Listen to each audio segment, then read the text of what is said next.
Жәннатқа барсақ, бәріміз құрдас боламыз. Сағынып тұрар бір-бірін шын дос боламыз. Шаттықтан бар жұрт мақтадай қалықтайтын болады. Қанша өмір сүрсе де еш адам жалықпайтын болады. Күйбең тірлікпен күйік етіп торықпайтын болады. Ит тістеп жылан шағады деп қорықпайтын болады. Жалақы қашан тиет деп зарықпайтын болады. Жұмыстан қысқарып қалам деп қамықпайтын болады. Өсем деп онда ешкімге пара бермейсің, жермен үй сұрап әкімге бара бермейсің. Кигеніміз жібек, ыдысымыз алтыннан болады. Ыстық суықсыз ауа райы салқыннан болады.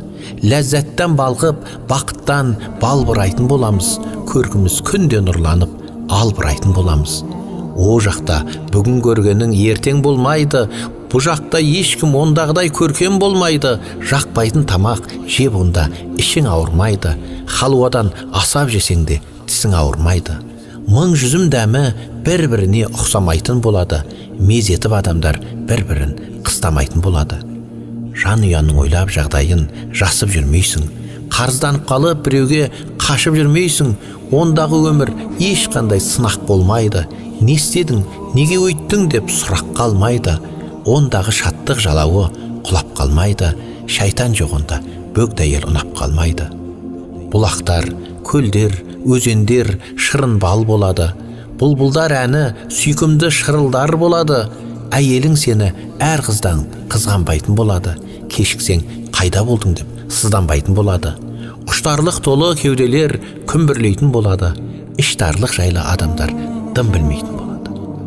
Ол үшін бүгін тазалап ойларымызды, күнәдан аулақ ұстайық бойларымызды, үйлендіріп әрбір салт басты бойдағымызды, адал аспенен тойлайық тойларымызды, ұмытып кетіп қайдағы жайдағымызды, жайбарақат жұрт болайық жайдары жүзді.